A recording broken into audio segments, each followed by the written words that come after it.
Hello, I'm Anawoltus, and today I am going to be critiquing this Huffington Post article that came out actually on the day that I'm recording it, so it's only a few hours old, so why not give it a critique? So I haven't actually read the article yet, so if anyone is wondering, I don't have any pre-prepared critique for it. I'm just going to run off from what I can see. And I am not going to turn notifications. And I can't actually tap, I can only click because I have a computer that does not have a touch screen, and that's the way I like it. Okay, here we go. We really need to stop acting like heartless jerks about gender identity. From, I guess, Queer Voices. I don't know what that is. It probably is, I guess, a group of writers in Huffington Post who talk about gender-related subjects, maybe, and sexuality-related subjects, specifically when it goes to deviations from the traditional norm. That's what I think it is. I'm only postulating. I don't actually know anything about the Huffington Post. So here, this article is by Noah Michelson. By the way, if any of you are upset at this individual for writing this article, please do not go and harass this individual. Treating someone with kindness and respect isn't really that hard, and it's certainly not crazy. This also applies to this individual. Please do treat this individual with kindness and respect, as I recommend you should treat every individual. In fact, I find this idea, this subtitle here, very agreeable. I find that very agreeable. I think it's important to treat everyone with kindness and respect. It certainly avoids a lot of conflict in life and makes things easier for everyone. Anyway, New York City's Metropolitan Transportation Authority. Now, I've never lived in New York, so I don't really know that much about what it's like living in New York, but I'm guessing we're going to get a brief little insight here. Retired the use of ladies and gentlemen in its service announcement last week and began using gender-neutral terms like passengers and everyone to address riders. Now, I don't think there's anything wrong with that. If you want to use neutral terms, I'm completely fine with it. I don't care. I know that there are some people who would object to the abandonment of ladies and gentlemen, but I don't really see any reason to object to passengers or everyone, because that's a very true term. It in itself does not imply anything that I think either side of the issue would consider untrue. So I see no problem there. Aside from the fact that, at least based on the behavior I personally witness every morning on my way to work, very few of my fellow subway riders seem to qualify as ladies or gentlemen. I think he's he? Yes, I don't want to assume. I'm assuming he is implying that there's perhaps some indecency, not of necessarily a sexual kind, but of just people acting without kindness or respect. Let's keep it on topic here. I'm still haunted by the memory of a man I saw this summer who nonchalantly launched a snot rocket onto the floor of a not uncrowded C-train car and okay, that's a separate term. The degendering makes sense statistically too. Okay, so a little bit of humor here. I find that's actually a bit funny, and a little bit. I'm not rolling on the floor laughing, as you can obviously tell right here. But yeah, I think this person, whoever did this, needs to stop.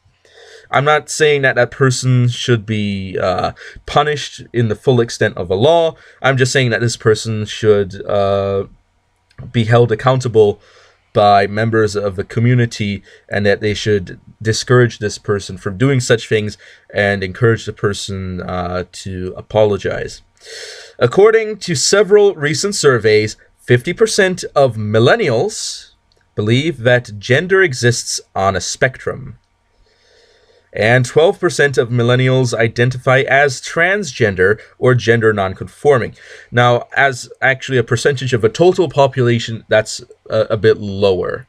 That means that at any given moment, it's quite likely there are individuals riding the New York City subway, especially since it's New York, that part of a country I would expect such people to live in, who don't identify as women or men. So shouldn't the MTA, that is the Metropolitan Transportation Authority, now because I am unfamiliar with the abbreviation MTA, it would have been helpful if the writer of this article would have put an MTA in parentheses after the spelled out words, so that readers would be able to automatically guess what it is. But maybe the writer of this is thinking that maybe we're actually quite logical readers here who are capable of making that connection without having it be formally spelled out to us. So shouldn't the MTA use terminology that applies to everyone, no matter how they see themselves or present themselves in the world? Ooh. Terminology that applies to people that disregards how they see themselves or present themselves in the world. That's actually very interesting. And I do agree with that final point there. Although I personally think that that there is a lot of people going way too far on this gender train. I think that primarily gender is determined by the genes, and that there are some individuals who have genetic abnormalities that would cause that individual to be a bit differentiated, but that these things are in fact abnormalities, and generally negatively impact that person's ability to reproduce, and can also come with complications as well. So the way I look at it, which I think is going to be very controversial to most of the readers of the Huffington Post, is that I generally look at these things as being a sort of either genetic, in the case of intersex individuals, it can also be behavioral, or mental, and that doesn't beg the question, but that requires me to ask the question, of course, if some of these things are mental, do we classify these people as being individuals who can let me think of a way to say this. Would we classify these individuals as individuals who are living in a proper lifestyle, or would it or an acceptable lifestyle, or would we classify these individuals as individuals who need some sort of help? And I think that has been the historical turning point in the history of Western civilization, where recently people moved from thinking of a lot of these things as mental illnesses or behavioral disorders, instead thinking of them as, for some people, they consider them lifestyle choices, and other people consider them legitimate ways of living that are caused by some internal source. Okay. I think I've explained where the two sides have a disconnect on this anyway. Well, no, apparently not according to some folks. Unfortunately, logic and compassion are tricky subjects for many people to master. Uh-oh. That's some heavy burn. Hopefully, you've got something to back it up. On Monday afternoon, the beginning of Transgender Awareness Week, no less. Yeah, that's right. Someone just had to call in the debts on Christmas.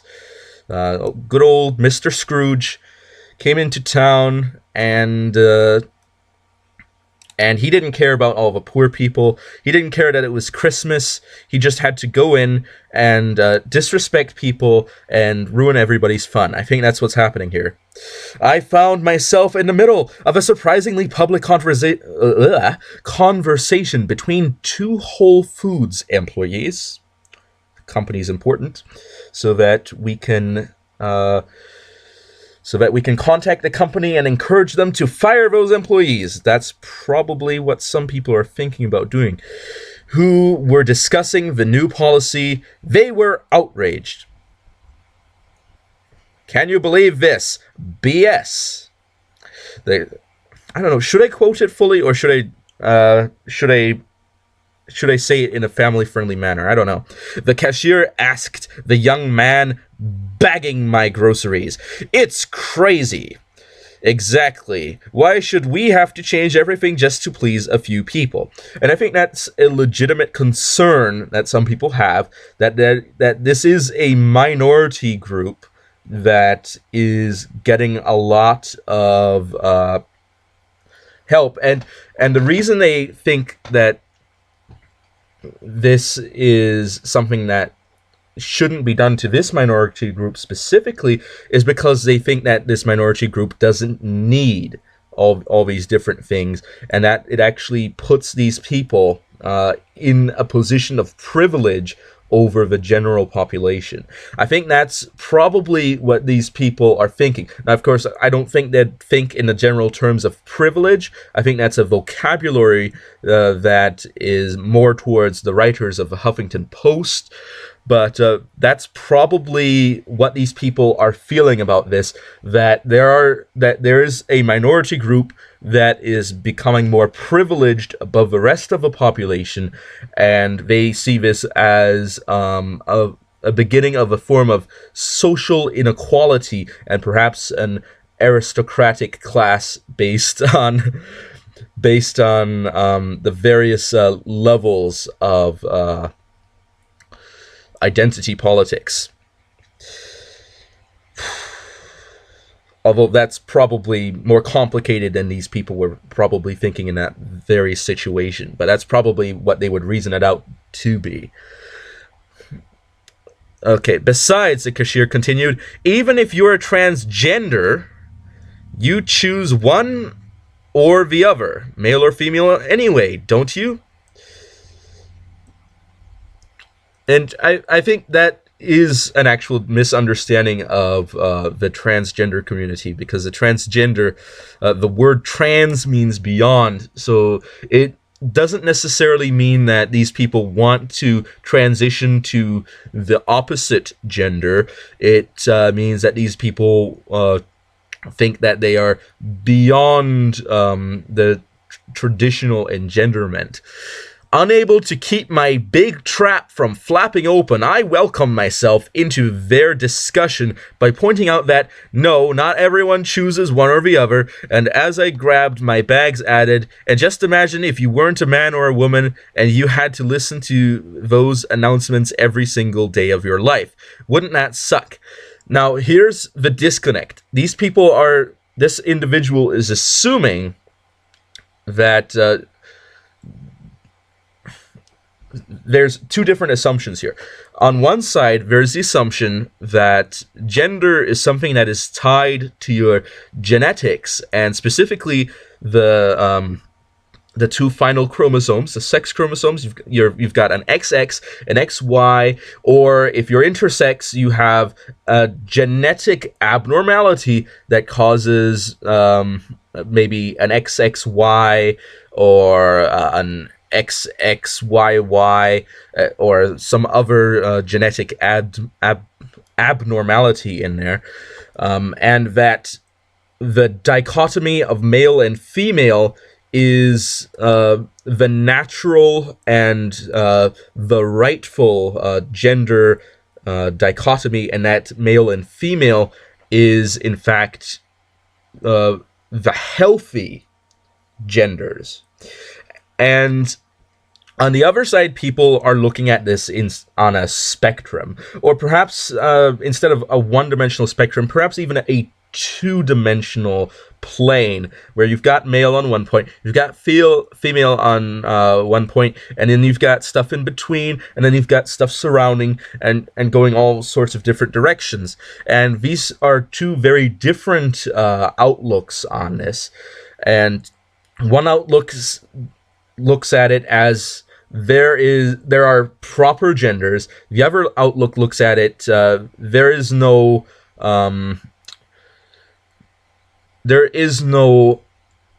absolute gender, and there also is no moral imperative for genders. So one side is looking at it from a position that that demands a form of what they would call objectivity, and the other one looks at it from a more relativistic position. Maybe one would call it perhaps a bit postmodern. Admittedly, it may not have been the most eloquent or exhaustive defense, but in the heat of the moment, it felt sufficient. The employees looked shocked, I think more from being called out by a customer than by my comments. But I left the store hoping that maybe they'd reconsider what they'd just said. But the problem here is that when you communicated with them, you didn't have a common ground on the terminology, or you weren't speaking the same language. You were really talking past each other and coming from different viewpoints. And if you don't establish what your viewpoints are and what the terminology is that you're going to use in a conversation, it's not going to be able to reach the other side. And that's why I think these short exchanges really don't accomplish much. And that's also why I think sloganing doesn't accomplish much, because to your side, it's something you understand and it has meaning to you. But to the other side, they might not even know what you mean. They might come from a completely different perspective that sees things in a completely different way. And without understanding the way you see things, they may just dismiss you because they think you're saying things that don't make sense. Okay. As I made my way through Lower Manhattan, I found myself continuing to replay the interaction over in my head, and I realized that despite having said my piece, I was still angry. And I think that may be the problem here. That you're angry over what I assume is a stranger's opinion, and it's not just any stranger, it's a stranger that doesn't really have that much power in your life. And I think that may be the problem here. Sure, it pisses me off anytime I overhear someone saying something offensive. And I don't think that they were trying to be offensive here. I think they were, number one, they weren't sure exactly what transgender is exactly. I'll grant you that point. They were inaccurate on what transgender is. But wait, the other thing is, they weren't trying to be offensive.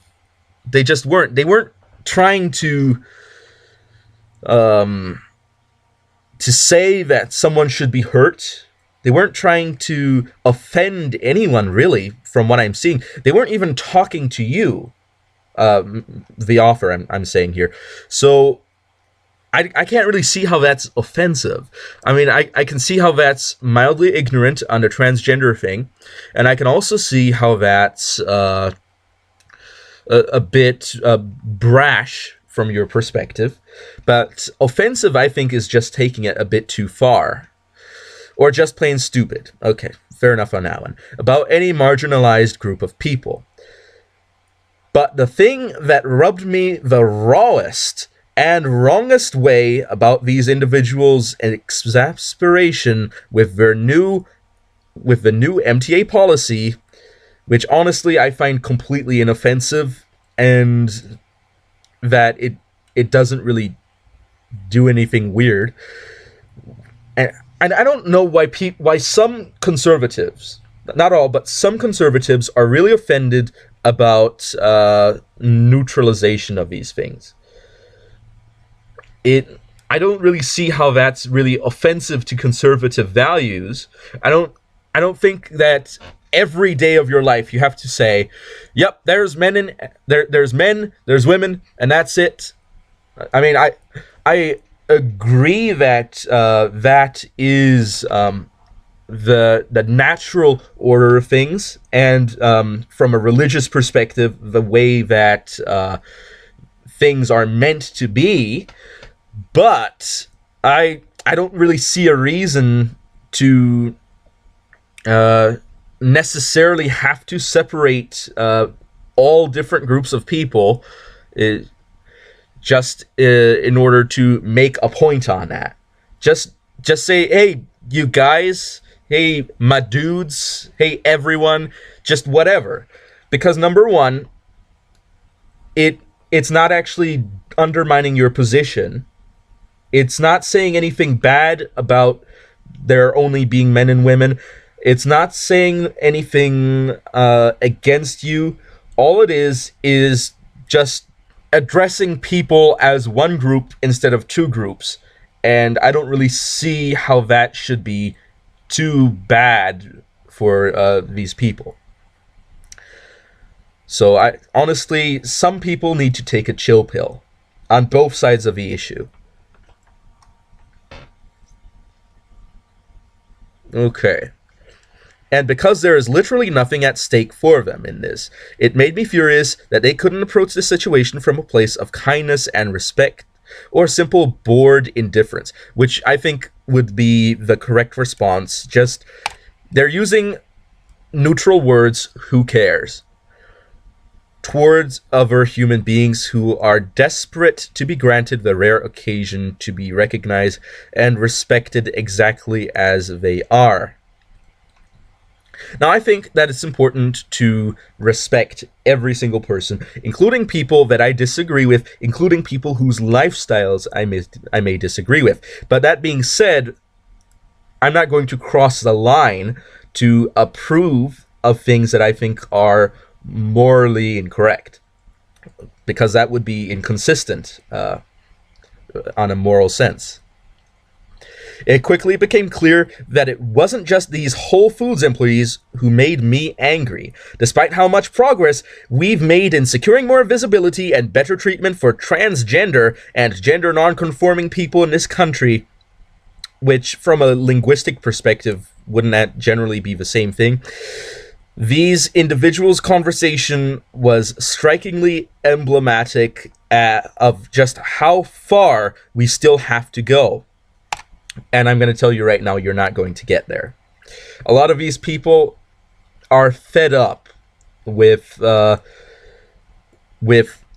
all this identity politics. A lot of people think it's toxic, and this is why some people that previously weren't involved in it have become involved in it, and this can also be one of the contributing factors to the increase in number of members of a group that you would call the alt-right, who use identity politics of a different kind to oppose your identity politics.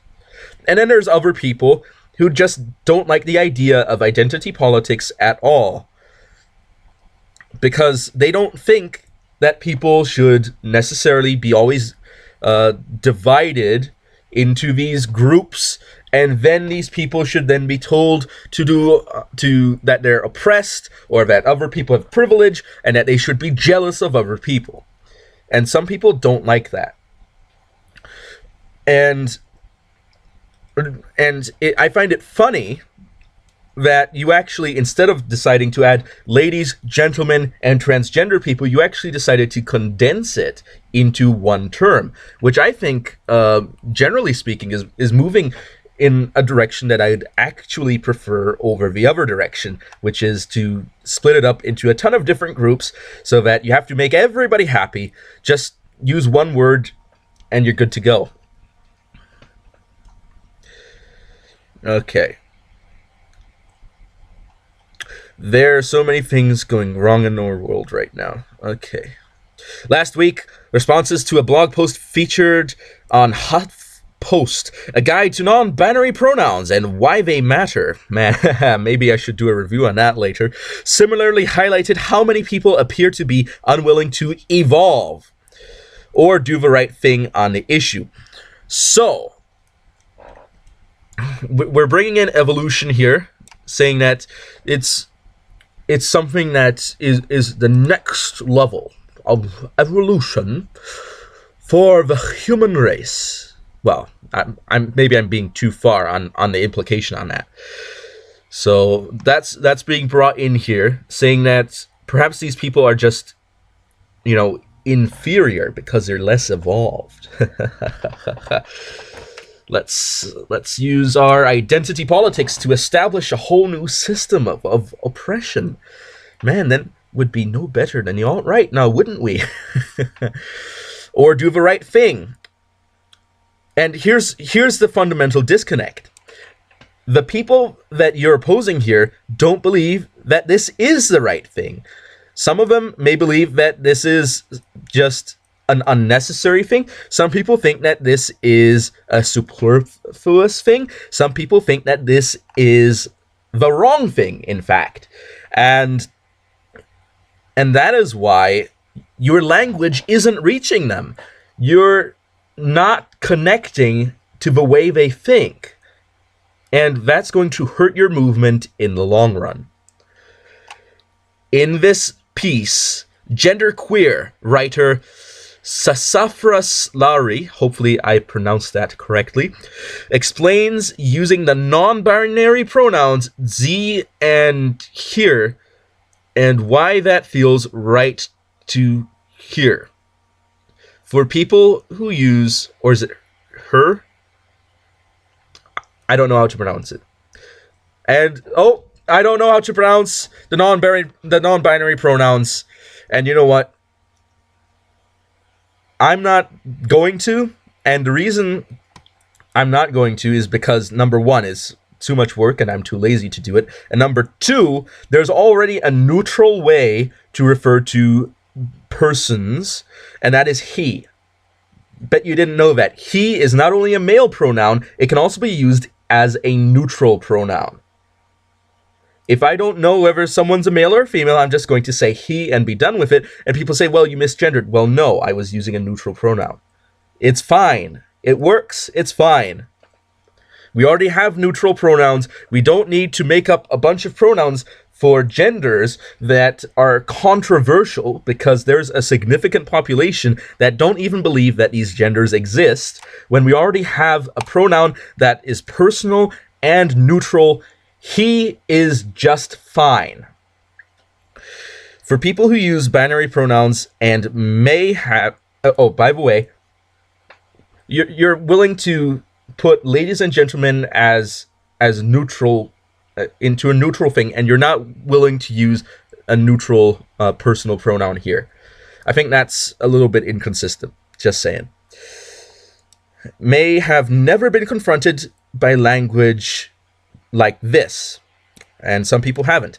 In fact, I have never met any person in my life who has ever asked to be referred to in a non-standard pronoun, or by that I mean a pronoun that generally you wouldn't find in an English language dictionary or textbook. Now, of course, recent works may be different on that. So I've never actually been in that situation. Now, that being said, if I do find myself in that situation, I'm not going to go around insisting on calling someone in a way that that person doesn't want to be called, because you know what? That's rude and inconsiderate. But if someone gets offended because at the get-go I don't already know what pronoun that person would like, then that's that person's problem and not mine.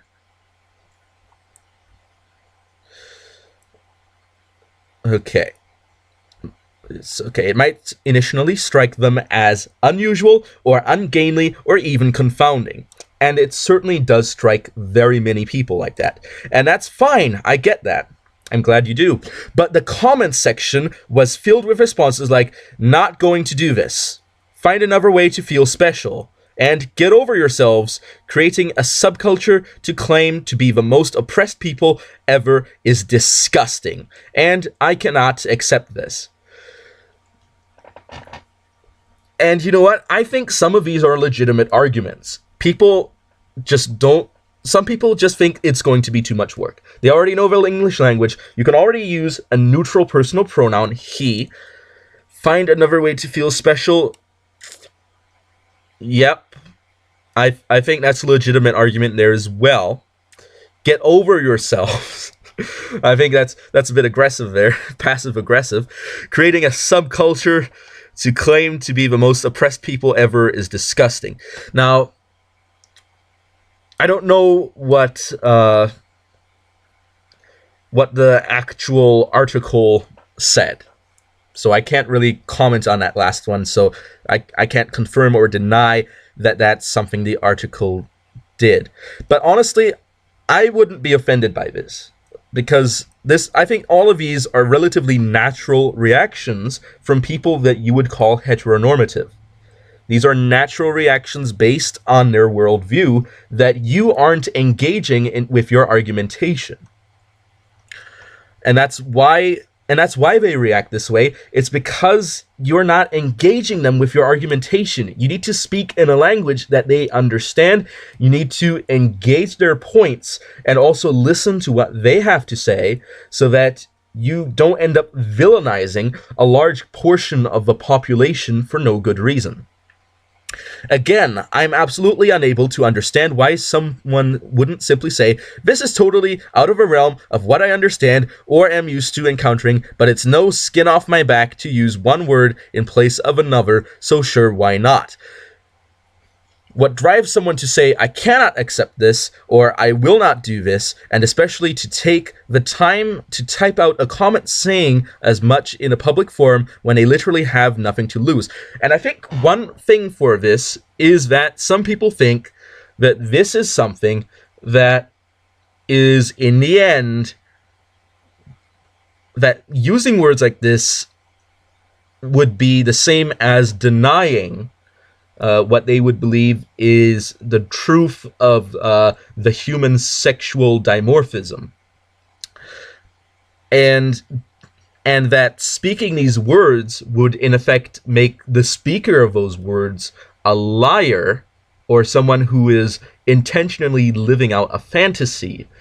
And I think that's where some of these people are coming from. And that's why you get find another way to feel special. Okay.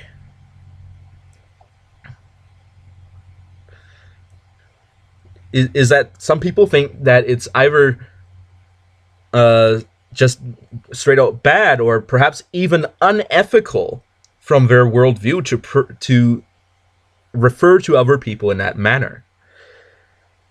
There are so many things going wrong in our world right now when we're given the chance to do something right, to treat another person the way they want to be treated, so that they can be, even if just for a moment, happy and whole. We should do it. End of story. Okay. Now, I'm not going to treat every person the way that person wants to be treated, because if I were to do that, people would make a footstool of me, a doormat, a milk toast. People would take advantage of me. But I think the best way to treat people is to have an established set of moral values that tell you how to treat people. So you got to be courteous, respectful, kind, but you're also, if you're a good friend, you have to say when there's a problem. And you also have to have the ability to say no when you think someone is going too far. That's just my philosophy on that. And the goal here seems to be to make other people happy and whole, which honestly, although I do like making other people happy, and I would like it if my actions were to make other people happy, those aren't my goals in life. My goal in life is not to be hedonistic or to be somebody else's vehicle to hedonism. My goal is much higher than that. Sure, confronting the privilege we have as binary and cisgender people. Here we go. Here is the privilege stack. Those people are both binary and cisgender. That's right. If you're not transgender, you automatically are a privileged person, and by extension, a person who is automatically meaner simply because of your gender. That's right. Your gender. You're a woman. That means you're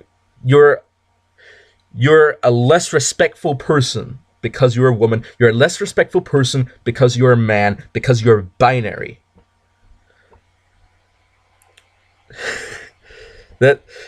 Or maybe I'm going too far here. Let's see where the writer goes. And changing how we see and understand the world to include and affirm those who are different than us. And here's the issue. Here's where I get off the train here. I'm fine with living peaceably and being respectful to people who want to live this lifestyle. But I'm not going to affirm it, because I think that it's unethical to do so. Okay. It can take us... Okay. And this can take time and patience, and it won't always be an effortless or instantaneous experience. And that's fine. No one is expecting the world to transform overnight. But some people are expecting that by removing privilege from one group of people, that you're not, in fact, also adding on privilege to another group of people instead. And that's where a lot of people have a problem here. But I am expecting people to stop being a-holes and stop throwing hissy fits about subway announcements becoming more inclusive or being asked to use a different pronoun. Now, that being said, I think that is a valid point. I don't think anyone should really, or any adult, or even a child. You know what? Let's have standards here. Let's have good standards for our children. You shouldn't be throwing a hissy fit about stuff like that. You should be treating this in a calm, in a rational manner that is consistent with your virtues. Pick something, anything else to lose your mind over. And if you need help choosing a target worthier of your indignation, shoot me an email and I'll be happy to send you a list. Maybe I should. Honestly, I don't know if I should. It may raise attention. It may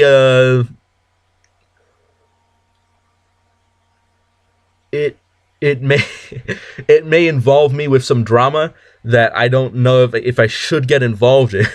No, I'm not going to do it. But if you want to, you can do it. But don't do it unless you plan to look at the list and to seriously analyze it. I don't want people spamming this person's email just over these things. Oh, correction. A previous version of the story misstated the percentage of millennials who identify as transgender or non-gender conforming. It is 12%, not 20%. Come on, man. Get your numbers straight. But 20%, whoa, that is extreme. But, yeah, and I think what this all boils down to is your moral values. There's people that have moral values that think that agree with the writer of this article on these issues and think that it's in fact a good thing to do all these different things. Now, of course, I personally am entirely neutral about what the Metropolitan Transportation Authority in New York City did. I don't think there's any problem with that. Now, there are other people who think that the direction that Noah Michelson here is going is unethical from their set of moral values. So we have two different paradigms, two different worldviews that are colliding, and I think a big problem here is that all too often they end up talking past one another and not actually communicating, and that's why they see each other and they make their points, and the other side make their points, and they see that their points aren't being responded to, and they see that the other person is just dismissing their arguments, and they believe that then the other side is malignant in some way, or malevolent. Malevolent is the word I was trying to use there, and that leads them to villainize the other side, and this happens on both sides, by the way. It happens on both sides, and they end up fighting and being angry and being triggered instead of talking rationally, trying to come to an understanding so that you can actually get to the root of the issue. And that is, of course, the foundational ideology, the foundational moral values, and the foundational belief systems that are underneath all these things. But that's just my opinion. So I would appreciate it if anyone watching this video would like to drop a comment in the comments section below. I think that would be very interesting. If you disagree with what I've said, I would also be happy to read your comment. I'm not going to be aggressive or particularly aggressive. By that, I mean, I'm not going to try to shout anyone down. I'm not going to try to ban people simply because they disagree with me. The only reason I would ban someone from my comment section is if that person is really abusing the comment section, which I think is something entirely different from disagreeing with me. In addition to that, if you would in the future like to review an article alongside me, I would be happy to have a co-host for these things. It's always nice, perhaps just even a guest host. It's always nice to do interesting things, to talk about these things. I like talking about politics, philosophy, religion, all those things. Fair game in my mind, off limits to a lot of other people. Yep, makes me the life of the party. But anyway, thank you all for watching, and I will be seeing you all next time on Awiltos over and out.